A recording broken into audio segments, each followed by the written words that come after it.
आज भारत के विश्व प्रसिद्ध भारत माता मंदिर में हम आए हैं और आपको ये वाराणसी में स्थित है और मैं आपको यहाँ का इतिहास और ये कैसे बना, क्या इसकी व्यवस्था है, क्या इसका महात्मा है, ये सारी चीज़ें जो है कि आपको बताऊंगा। हमारे साथ में यहाँ के जो गाइड हैं वो भी मौजूद हैं। मैं आपसे कहूँगा कि आप अपना परिचय दीजिए और बताइए इस मंदिर के बारे में कि क्या इस मंदिर की खासियत है।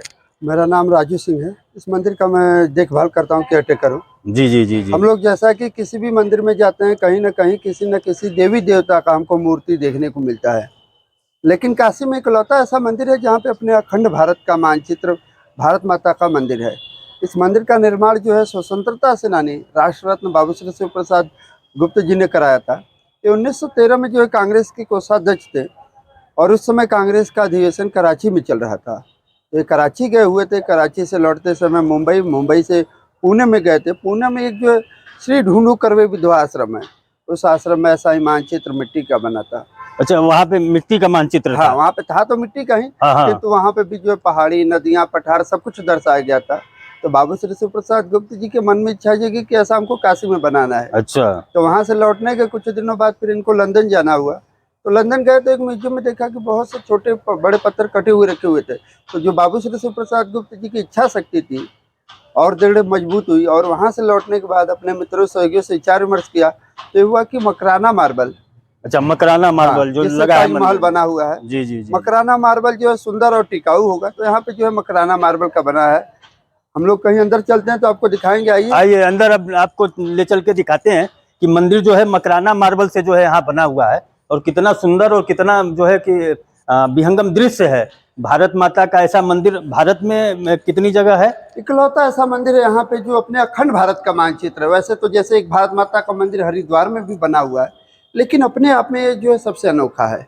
वहाँ पे क्या 7 तल्ले की बिल्डिंग है, देवी देवता आज़ादी से रिलेटेड लोगों की तस्वीरें हैं, लेकिन ऐसा कहीं नहीं है। ऐसा पूरे भारत में कहीं मंदिर जो है कि मानचित्र नहीं बना जो हुआ है बीच में आप देख सकते हैं बाबू श्री शिव प्रसाद गुप्त जी है। जी जी जी। इन्होंने इस मंदिर का निर्माण कराया था। और जैसा कि हम यहाँ पे दिखा रहे हैं, देख सकते हैं आप लोग, ये मकराना मार्बल है, 11 इंच लंबा और 11 इंच चौड़ा। अच्छा अच्छा अच्छा। उसी के आकार के इसमें 762 पत्थर लगे हैं।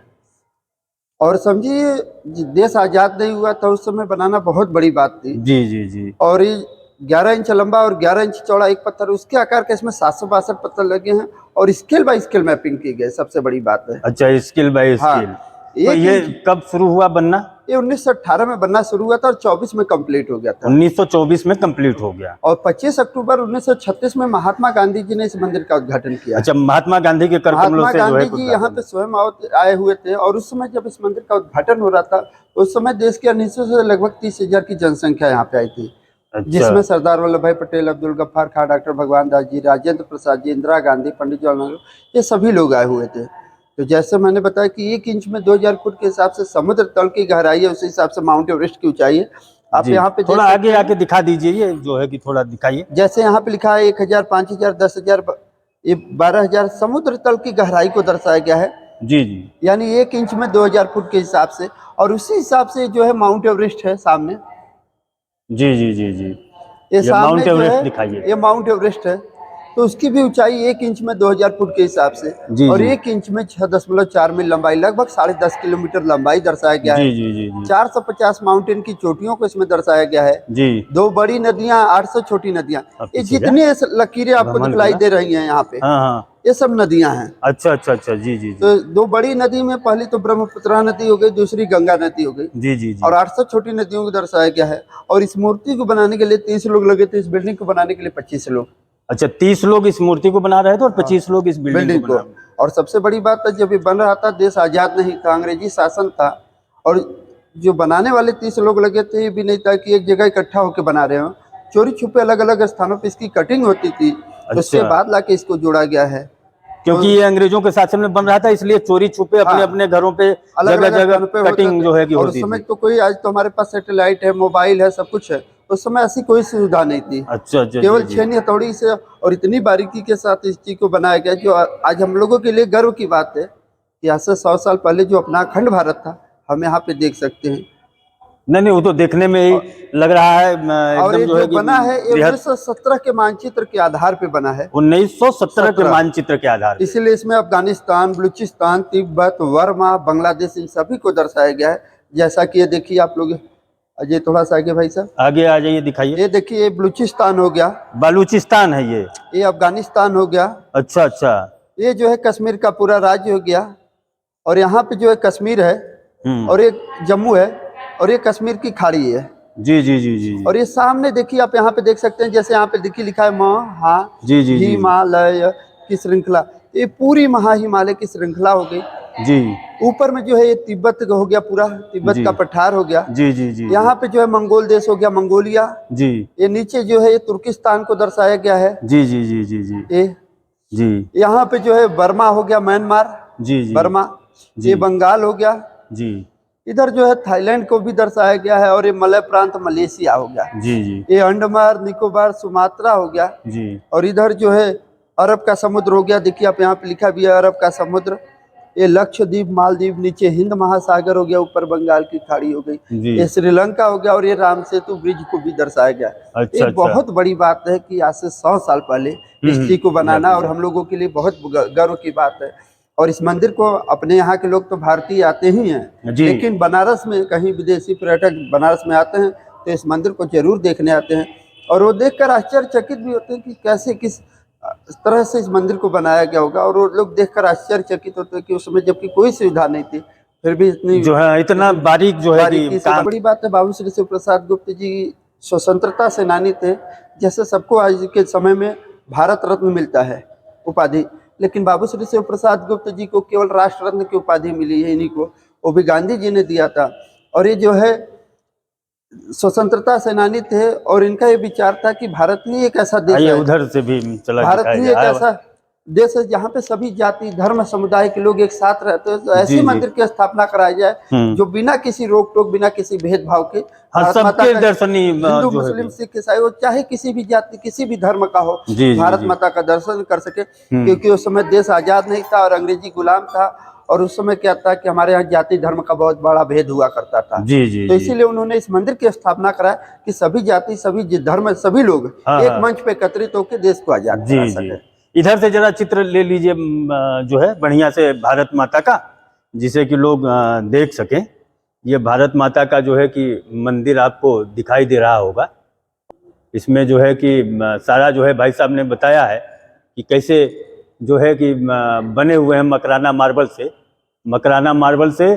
और पूरी ऊंचाई कहाँ पे कितनी है, समुद्र की गहराई कितना है, कौन सा शहर जो है कि समुद्र के कितने जो है कि तल से ऊपर है, उसको इसमें भाई साहब बता रहे हैं कि बड़े ही जो है कि अच्छे बारीकी के साथ जो है कि दर्शाया गया है। और यहाँ तक कि इसमें विदेशी पर्यटक भी जो है कि निश्चित आते हैं, जो आते हैं। यहाँ पे बनारस में कहीं विदेशी पर्यटक आ रहे हैं तो इस मंदिर को जरूर देखने आते हैं और देखकर आश्चर्यचकित होते हैं। जैसा कि आप यहाँ पे देख सकते हैं, देखिए श्रीलंका हो गया। और ये राम सेतु ब्रिज है, यहाँ पे रामेश्वरम लिखा हुआ है। जी जी जी। अभी देखिए लंका, आइए इसको दिखाइए, राम सेतु ब्रिज जो है कि बता रहे हैं, राम सेतु ब्रिज दिखाइए। ये देखिए यहाँ पे जो है कि राम सेतु ब्रिज हो गया जी, ये रामेश्वरम है जी। और यहाँ पे देखिए रामेश्वरम लिखा भी है। और ये जैसे कि श्रीलंका हो गया, लंका को पहले जो है सिंगल देश, सिंगली भाषा का इस्तेमाल होता था, सिंगल देश भी कहा जाता था। तो ये लिखा हुआ है यहाँ पे सिंगल, जी जी, सिंगल देश के नाम से जाना जाता था उसको, इसीलिए। तो ये पूरी बारीकी के साथ, और ये बहुत बड़ी बात है कि हमारे लिए जो अपना अखंड भारत था हम यहाँ पे देख सकते हैं। बाबू श्री शिव प्रसाद गुप्त जी उस समय बनारस में कहा जा सकता है कि दूसरे नंबर पे राजा थे।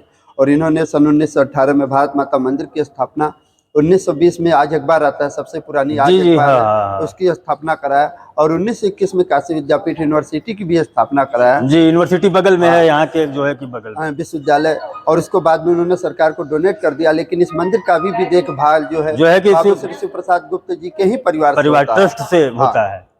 नहीं, देखने में तो बड़ा सुंदर है। और आप जो है कि बता रहे हैं यहाँ की विशेषता, आपने जो है कि बताई ही कि क्या विशेषता है। पूरे दुनिया में एकमात्र भारत माता का जो मंदिर है, और इतने विशेष, इतनी बारीकी से बनाया गया मंदिर है, जहाँ पे कि आपको पूरी नदियाँ, पूरे पहाड़ कितने ऊंचाई पे कौन सा शहर है, ये सारी चीजें मिलेंगी जो कि इन्होंने बताया। बाबू शिव प्रसाद गुप्त जी के देखरेख में, ट्रस्ट के देखरेख में ये मंदिर संचालित होता है। निश्चित है आप आएंगे तो यहाँ अभिभूत होके जाएंगे। आपको एक बार निश्चित आना चाहिए कि इतना बड़ा जो है कि भारत माता का जो प्रांगण है, भारत माता का जो मंदिर है, आपको देखने के लिए कितना अच्छा हो सकता है।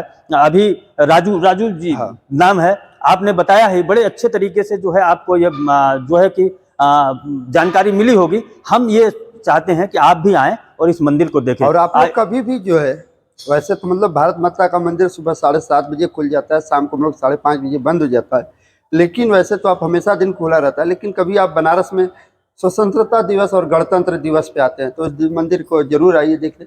उस दिन हम लोग इसको पूरा समुद्र से वाले भाग को पूरे पानी से भर के फूलों से सजाया जाता है। अच्छा, कहा जा सकता है कि भारत माता का श्रृंगार होता है। अच्छा, पूरे मतलब जैसे दिखता है पानी से भर के जो है इसको फूलों से सजाते हैं। और अब आप आइए, एक बार हम आपको नीचे से दिखाते हैं समुद्र तल से माउंट एवरेस्ट की ऊंचाई। अच्छा अच्छा, ठीक है, आइए हम समुद्र तट से माउंट एवरेस्ट की ऊंचाई। तब तक एक बहन जी कैसा आपको देख के लगाइए, कहाँ से आई हैं आप? हम तो वैसे दिल्ली रहते हैं, बिहार से रहने वाले। अच्छा, बिहार के रहने वाले, दिल्ली। यहाँ पे क्या करने, घूमने के? घूमने के लिए आए। अच्छा, तो ये पहली बार जो है कि आप आई हैं? पहली बार बनारस घूमने आए। अच्छा, ये देख के आपको मंदिर अच्छा लगा? बहुत अच्छा इसकी लगा। हर चीज जो है एक एक चीज बारीकी से समझाया गया है। जी जी जी, मतलब कोई समझाने वाला ना भी हो तो भी इंसान समझ ले। जी जी जी जी, नहीं बहुत अच्छा है। और आप लोगों को जो है कि बताइए इस तरह का जो है कि कहीं भी आर्किटेक्चर पूरे भारत में। तो वापस जाने वाले थे, लड़के का जिद था इसलिए हम लोग आ गए कि चलो घूम ले। नहीं, बहुत अच्छी बात है। हाँ, पूरे भारत में इस तरह का, हाँ पूरे भारत में इस तरह का आर्किटेक्चर नहीं, हाँ नहीं है। नहीं बेटा, समझ में आ रहा है। जी जी जी, समझने की जरूरत नहीं जी ठीक है, आइए नीचे चला जाए।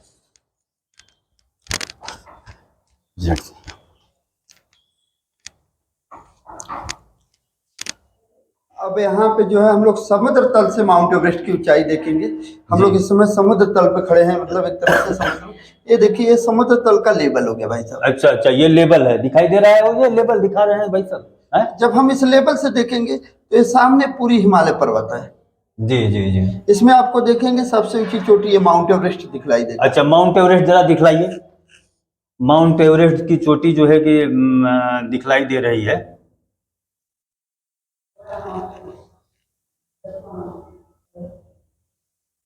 से यहाँ पे K2, अच्छा, ये है जी, और थर्ड और भारत की हाईएस्ट पीक ये है कंचनजंगा। जी जी जी जी, ये जो है अन्नपूर्णा जी है, अन्नपूर्णा जी, ये धौलागिरी पर्वत हो गया। अच्छा अच्छा, और ये माउंट एवरेस्ट के नीचे नेपाल हो गया। अच्छा, ये माउंट एवरेस्ट के नीचे नेपाल है। हाँ, और ये पोखरा काठमांडू है यहाँ पे। जी जी जी, मतलब कितनी बारीकी के साथ उस समय इस कार्य को किया गया होगा, ये बहुत बड़ी बात है। जी जी जी जी, आइए चलिए ऊपर। बड़ा सुंदर तरीके से आपने जो है कि बताया, इसको समझाया। और निश्चित है कि ये स्ट्रक्चर जो है ये जो है भारत माता का मंदिर भारत में एक जगह है। और निश्चित मैं तो लोगों से आग्रह करना चाहूँगा कि इसको आके देखें। अच्छा स्ट्रक्चर जो है कि बना हुआ है, ये देख सकते हैं। ये दिखाइए, ये भारत माता के मूर्ति निर्मातागण और मंदिर निर्मातागण। जैसा कि हम लोग कहीं भी जाते हैं, जो कारीगर होता है उनका कहीं नाम हमको देखने को नहीं मिलता जी, है। जी, जी, जी। जो बनवाते हैं उनका नाम तो हर जगह होता है, लेकिन जो कारीगर होते हैं उनका नहीं। लेकिन बाबू श्री शिव प्रसाद जी ने जो 30 लोग इस मूर्ति को बनाने में लगे थे, उन सभी लोगों का नाम, ये बाबू दुर्गा प्रसाद जी इसके इंजीनियर थे। और ये 25 लोग इस बिल्डिंग को बनाने में लगे, उनका नाम। और ये लल्लू जी इस बिल्डिंग के निरीक्षक थे। लेकिन बाबू श्री शिव प्रसाद जी ने अपना कहीं नाम नहीं दिया है। जी जी जी, नहीं, वो तो महान व्यक्तित्व के धनी थे। तो जैसा कि आप इस मंदिर के बारे में जान ही गए होंगे, पूरी जानकारी आपको निश्चित मिल गई होगी। और हम समझते हैं कि ये जानकारी मिलने के बाद इस मंदिर का महात्मा आपको पता चलेगा। दुनिया का एक अजूबा ही कह लीजिए कि इस तरह का जो कि भारत में भारत माता का, अखंड भारत का जो चित्रण जो है कि किया गया है, ये कहीं नहीं मिलेगा। अगर आप इस वीडियो को